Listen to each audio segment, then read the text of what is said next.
हिमाचल प्रदेश में माइनिंग का बड़ा घोटाला सामने आया है। प्रदेश में बीते 5 सालों से 63 के करीब स्टोन क्रशर बिना लीज के चल रहे थे, जिसे सरकार के 100 करोड़ से अधिक का चूना लगाया गया। इन स्टोन क्रशर्स के द्वारा कोई भी रियल्टी उद्योग विभाग को नहीं दी गई। वहीं मुख्यमंत्री ने इस पर सख्ती से पेश आने के निर्देश दिए हैं। मुख्यमंत्री ने कहा कि आपदा के दौरान स्टोन क्रशर को लेकर हाई पावर कमेटी का गठन किया गया था और उसने अपनी रिपोर्ट कॉपी भेजी है, जिसमें ब्यास में जिला कुल्लू, मंडी, हमीरपुर और कांगड़ा के स्टोन क्रशर 131 के करीब पाए गए। और इसमें हैरानी की बात यह है कि 63 स्टोन क्रशर के पास लीज ही नहीं थी। पूर्व की भाजपा सरकार में बिना लीज के ही प्रदेश में स्टोन क्रशर चल रहे थे। ये मीनिंग का बहुत बड़ा घोटाला है। बीते 5 साल में प्रदेश को 50 से 100 करोड़ का नुकसान इसी वजह से हुआ है। स्टोन क्रशर पर हमने माननीय उद्योग मंत्री को, जो हमने डिजास्टर के तहत एक हाई पावर कमेटी बनाई थी, उस कमेटी ने फैसला लिया और ब्यास बेसिन में, जिसमें कुल्लू, मंडी, हमीरपुर, कांगड़ा के जो स्टोन क्रशर्स थे, उसमें 131 के करीब स्टोन क्रशर पाए गए।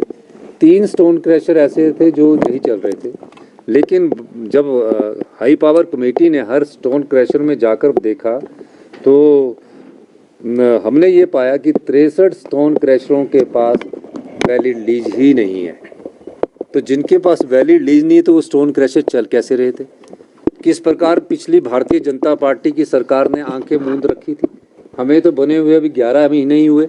किस प्रकार उन्होंने इस माइनिंग का जो घोटाला हुआ है, ये घोटाला कहूँगा मैं, जिसमें 63 स्टोन क्रशर बिना अनुमति के चल रहे थे, तो हमने अपनी रिपोर्ट में माननीय उद्योग मंत्री को भेजी है और उद्योग मंत्री से हमने कहा है कि जिनकी पास माइनिंग लीज है उन स्टोन क्रशर को खोल दिया जाए। और जो जनरेटर सेट के माध्यम से कई स्टोन क्रशर चल रहे हैं, जनरेटर सेट लगा हुआ। अब जब जनरेटर सेट लगा हुआ तो हमारे पास जो माइनिंग का बिल आता है तो बिजली के उसके मीटर के आधार पर आता है, तो वो तो कोई पैसा मिला ही नहीं हमें। जनरेटर सेट से जो क्रश हो रही थी रोड़ी, उसका तो माइनिंग रॉयल्टी हमें मिली नहीं। उसके बारे में हमने कहा कि इस बारे में भी आप अपने विभाग से इसकी जांच करिए। और ये भी कहा है कि जिसकी भी वैलिड परमिशन है और कुछ कमियां, उस कमियों को अगर दूर किया जाता तो उन स्टोन क्रशरों को भी आप खोलिए और उसको सिंगल विंडो के तहत हम अभी लाने के प्रयास कर रहे हैं। ये तो इस बेसिन में पता लगा है। अभी तो हमें ये पता करना कि हिमाचल प्रदेश के और इलाकों में जिनकी लीज ही नहीं है और स्टोन क्रशर चल रहे हैं और उसकी रॉयल्टी माइनिंग डिपार्टमेंट को नहीं मिल रही है। इस बारे में मैंने और उद्योग मंत्री जी ने चर्चा की है। हम चाहेंगे कि जिन्होंने भी माइनिंग की है, चाहे वो कैप्टिव वाले हैं चाहे दूसरे स्टोन क्रशर है, उसकी रॉयल्टी सरकार के खजाने में जमा करवाए। इस दृष्टि से हमारी सरकार की विशेषता है। ये अभी तो हमने तो अभी देखा है, तो हमने तो अभी वो देखा। अब उद्योग विभाग इसको देखेगा कि कब से इनकी लीज कैंसिल है, कब से लीज नहीं मिली है और क्यों ऐसे चल रहे थे। तो ये तो 4 डिस्ट्रिक्ट का है।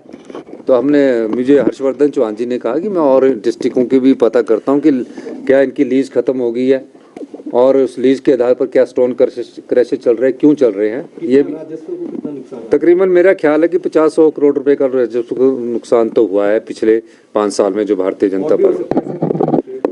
अभी तो हमने इसमें स्टडी नहीं किया, लेकिन मेरा ये मानना है कि जिनकी लीज नहीं है, मैं सभी स्टोन क्रशरों से कहना चाहता हूँ वो अपनी लीज को रिन्यू करे। जनरेटर सेट पर कोई स्टोन क्रशर ना चलाए।